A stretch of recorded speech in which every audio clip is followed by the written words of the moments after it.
Hello, everyone. Welcome to a special edition of Life Chats. We have a very, very special guest with us today, Senator James Lankford of Oklahoma. He's been a wonderful supporter of the life issue, and we're just delighted to be here in Washington to have an opportunity to talk to him for a little bit. So thank you very much, Senator, for joining us. I'm glad to be with you. Great, great, great. Listen, it's a pretty exciting time. We're pretty close to the inauguration. There's a lot that's going on here.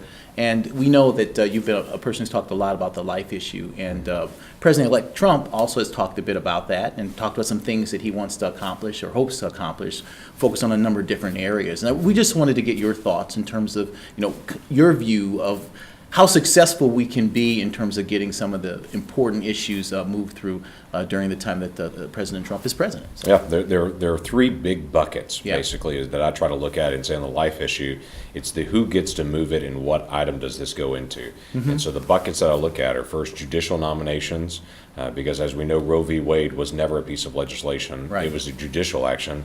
It'll most likely be undone by judicial action, so putting people in the courts is one piece. Okay. Regulatory issues and regulatory actions or executive orders, that's another one that the president can do. And then the third piece of that is legislative action. Gotcha. So in the past, we've not been able to move much through the judges or through the executive actions, because obviously the last 8 years the president's blocked that. Mm-hmm. And then a lot of legislative action he's also blocked as well. Gotcha. We now have the opportunity to be able to do all three. And we'll have varying success on those, but all three buckets are open, and so it's a good opportunity to be able to move. Well, what specific legislation pieces do you have that you're focused on right now? I know the Hyde Amendment was certainly part of that in terms of making that permanent. Right. So making the Hyde Amendment permanent, which is a simple statement to say federal funds will never be used for abortion. Gotcha. That shouldn't be controversial, but for whatever reason it has become controversial again. But it just begs the question, we may disagree as a nation about abortion. Mm-hmm. Surely we wouldn't disagree that some people need to be compelled through their tax dollars to pay for abortion. Yeah. And so it's a simple threshold to say no taxpayer funding. Now that also will extend to Obamacare. Mm-hmm. Obviously the state of California has forced basically individuals within the state to be able to buy insurance. It also has abortion coverage in it. The promise was made when Obamacare was passed that that would not be true. That is not actually panned out to be correct. Mm-hmm. So that needs to be unwound and to be able to give the people of that state and of other states the option to be able to choose to buy insurance that doesn't have an abortion coverage in it. Mm-hmm. We have bills dealing with Planned Parenthood, whether that be the defund of Planned Parenthood. There's really two big pockets of money that go to Planned Parenthood. One is the Medicare, Medicaid funding, and the other one is what's called the Title X funding. Mm-hmm. The Title X funding will need a piece of legislation to do. Okay. The Medicare, Medicaid is something we can do in something called reconciliation. Now this throws everyone into a tizzy saying, how come sometimes in the Senate it takes 60 and sometimes it takes 51 in the Senate? This will be one of those moments that we can address Planned Parenthood. That big portion, 2/3 of their funding, with a 51 vote. When we deal with a piece of legislation, that would take 60. Yeah. There's another option, just to confuse it even more. Okay, because we're looking for that. We can bring that on. There's another option that's sitting out there that we can actually give to the states, something that President Obama took away from them. President Obama, through regulation, took away the opportunity for states to say, our state doesn't want state funding to go to Planned Parenthood. Right. They came back with regulation and said, no, your state has to fund Planned Parenthood. You don't have any decision on that.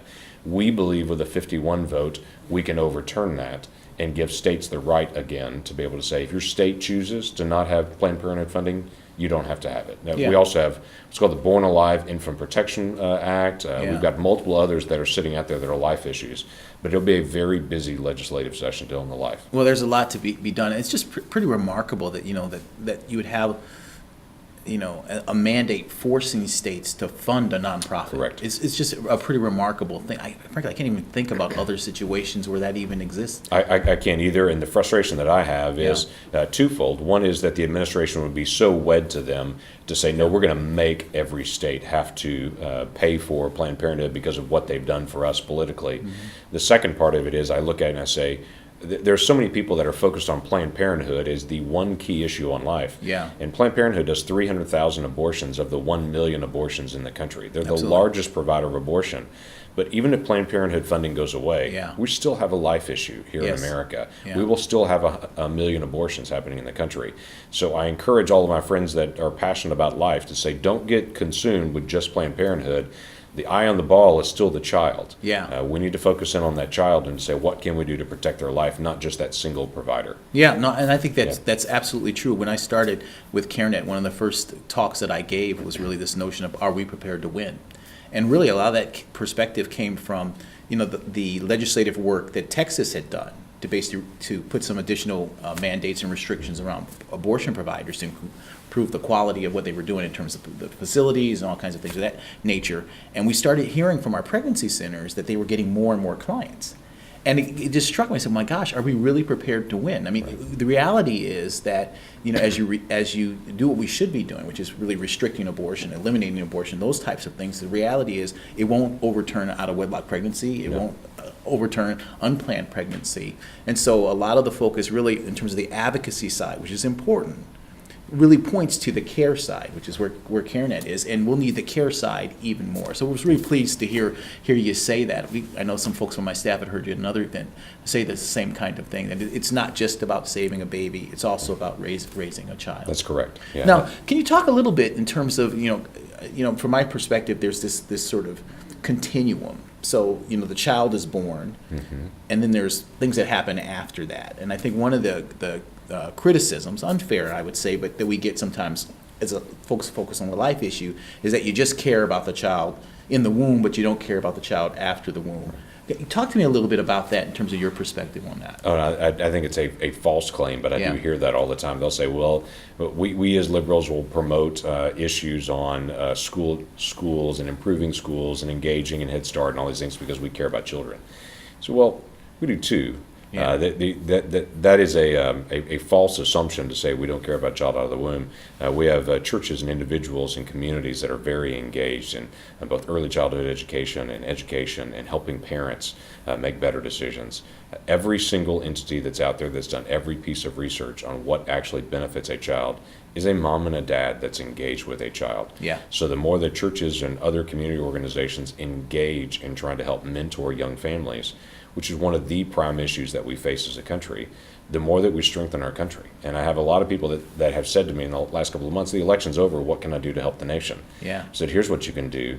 Raise good kids. Yeah. Mentor a young family. Yeah. If you're a retired couple, go find a young couple that's just dating or that's just engaged or recently married and go mentor them and engage in them, because the vast majority of our newlyweds right now, number one, are not getting married at all. Yeah. And number two, if they are, will not stay together. Yeah. And it will expose children to a lot of instability over the course of their lifetime. So it's very important we actually reteach people how to be able to engage in family and be able to be a part of that. Every economic barometer that's out there says that kid has a greater chance economically, has a greater chance educationally, has a greater chance of staying out of prison if they have parents that are actually engaged. So though we care about children in conception, and we see them sucking their thumb in the womb, we also see their beautiful face when they are born, and know that they need a mom and a dad to be able to come alongside them. Well said, and that's a really amazing part for us at CareNet, because we have a narrative that we're talking about that we can't just be pro-life, but we have to be pro-abundant life. Right. And when you talk about being pro-abundant life, you got to ask the question, what does abundant life look like to a baby? That kind of a thing. And certainly when you look at certain biblical narrative of that, well, what was it? Christ is a perfect example. Father and mother united in marriage, loving each other and loving God. And so in my view, in terms of being pro-abundant life, that's the high idea. And the data, like as you said, kind of points to that. 86% of the women that have abortions are unmarried. We did research that looked at the father factor, and what we found was that the father was the most influential in terms of her decision to have an abortion. So our perspective, which you have just articulated perfectly, is really this long-term perspective. Every child having an involved father at conception and everyone having an involved father at graduation, that perspective is really one that we think is really, really central. Yeah, and it's what I see in a lot of pregnancy centers that are out there. They're not just dealing with ultrasounds. They deal with, here's some basic clothes, here's diapers, here's education, here's videos that you can watch. You can earn points to be able to come back and to be able to get some basic baby supplies. They're helping raise up good parents, not just bringing children into the world. Yeah, absolutely. And I love that you talked about the church, because that's also a big part of what we're talking about as well, because we really see that this issue is one that the church in many ways has not really embraced fully. I mean, to some degree rhetorically, but really, we have this call to care for, widows and orphans in their distress. And essentially what we have at pregnancy centers are cultural widows and orphans, where the father and the potential husband said to the mother and the child, "You're dead to me," and the church has the ability to bring those folks, the father, back to life and to build a family. Yeah, and most people forget the beginning for John the Baptist. Yeah. A lot of people look at John the Baptist and go, he was the forerunner before Christ. He's the one, the crazy guy in the camel hair and eating locusts and out there in the wilderness. But when he was prophesied to be born, the prophecy about him was he would turn the hearts of the fathers back to their children. Absolutely. That was his main job. And Wow. so there's something very powerful about that even today, of leaders and churches and individuals getting the heart for turning the hearts of the fathers back to their children.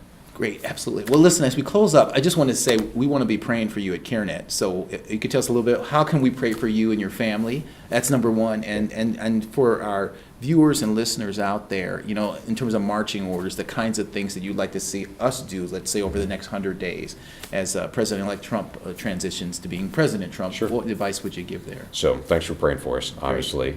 Praying for my family. I have 2 daughters and my bride. We've been married 25 years, Wow, and great. it is fun for us to continue to be married, but we're distant a lot. Where I've got a task in D.C., they're in Oklahoma, and just that sheer distance is tough to be able to just keep up with each other and all that's going on. So continue to be able to ask prayer for our family, as we all have a ministry and a task as a part of this role. Second thing is I ask for wisdom for our staff. There are a million things that need to be done. We can't do a million things, though. We have to focus in on what is the priority things that can be done and should be done right now. If we chase everything, we'll get nothing done. Right. So we've got to be able to hit the priorities and go after them one at a time, and to be able to peel those away. So wisdom for myself and our staff, and that we would have the discernment to know of all those million things that need to be done, what's first, what's second, what's third, and to be able to press on with that. And the same for President-elect Trump and Mike Pence. That their team would also have that same discernment to know what to do. We have over 100 judges, federal judges, to put in all over the country. We have a Supreme Court justice to be able to put in. Those are major parts of the pro-life movement long term. There are a lot of executive actions, Mexico City policy and international abortions, what's happening with a lot of the healthcare options. All those things are the executive actions. Their leadership within the administration have to have that kind of wisdom as well, to know what to do, what's first, how do we get that done and be effective with it. Gotcha. Children are on the line, so it's important we get it right. So the next 100 days, we're going to be praying for sure, and then certainly contacting, our senators and representatives, and certainly the president as well, to, giving our commitment to supporting the pro-life and, in my view, pro-abundant life perspective that's coming into Washington. We're delighted to hear that. Well, listen, thank you, Senator, so much. I really appreciate you spending time with us. I appreciate it very much. Thanks. Thank you.